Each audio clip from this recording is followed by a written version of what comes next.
I'm Abby Huntsman, and you're in the Strategy Room. Donald Trump remains the GOP frontrunner in all the national polls by a wide margin. But it was the rivalry between Senators Ted Cruz and Marco Rubio that was front and center in Tuesday night's Republican debate.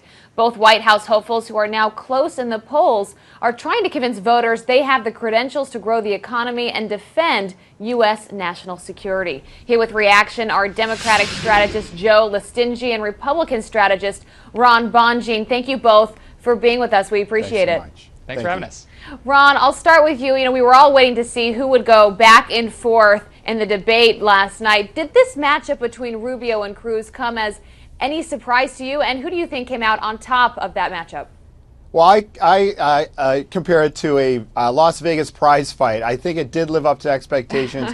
We were expecting something to happen, and there were lots of fireworks. I thought that Marco Rubio's attack on Ted Cruz was very effective on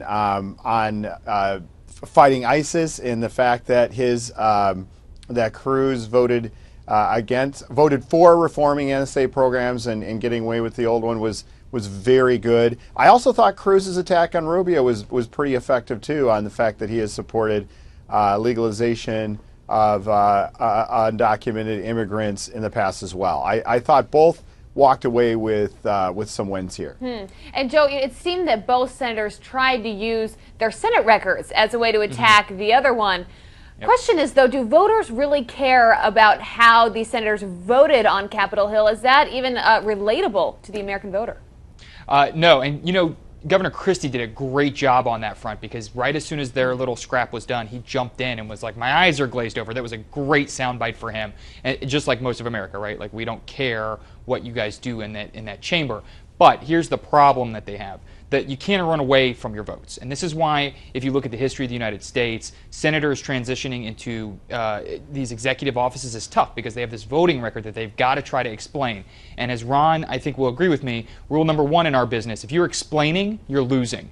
And they are going to have to explain these votes. And they both showed their two weaknesses by going at each other on this. And then Governor Christie kind of came in and was able to say, look, I don't have this baggage. I should be your nominee. I've done X, Y, and Z. And he doesn't have to stand behind any votes. So it was a very good strategy for him. The two senators, they're going to have to deal with these records. They both have issues. And here's the other thing. Both of those issues, big base issues. Republican base cares about both of those things, not just terrorism, but also the immigration issue. No, that's a great point. The party, I think, is to your point, is divided on that. So it was a really interesting debate. I want to ask both of you this question, because even though Cruz and Rubio were the big matchup last night, it seems they both wanted to get at each other. Still at the top, though, is Donald Trump. He's leading in basically every national poll. So, Ron, I'll start with you here.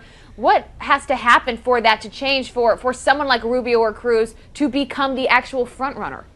Well, what really matters are these early primary states, and right now Ted Cruz is leading in Iowa with Donald Trump second. What will be fascinating to see is if Ted Cruz actually won Iowa, what would Trump's demeanor be then? How nice would he be to Ted Cruz at that point? He would no longer be number one. He would no longer be the best. And would he come out swinging, and would that have a detrimental effect on him for the next state, New Hampshire? So we'd have to see how that would end up. Joe, do you agree with that? Well, actually, I do agree with Ron's assessment here. I want to add some finer points to it. Number one, Iowa and New Hampshire are all about expectations. So if Ted Cruz wins Iowa, that's great for him. He's going to carry that momentum. I don't think he can win New Hampshire, but going into South Carolina, he'll look good. But if he can win Iowa, and if Trump finishes anywhere other than second, he's going to have some serious problems. Meanwhile, back at the ranch, the third place spot has got to be Rubio's. Rubio's got to finish in the top 5, or his donors will start to dry up, and that becomes a big problem. This is the problem with our primary system. These states being spaced so far apart really is designed to bleed you dry financially. So you have got to keep momentum going. So right before Election Day, look for every single candidate to lower expectations so that they can overperform on caucus day. Keep that in mind going forward. And then New Hampshire, that's going to be a whole other fight. Expensive media markets, totally different electorate than Iowa, different issues. It's going to be great. Yeah, those are some really great points. Joe Lestingi and Ron Bonjean, thank you both for being with us. We appreciate it. Thanks for having us. All right, check out foxnews.com for more on the 2016 presidential race. I'm Abby Huntsman. Thanks for watching.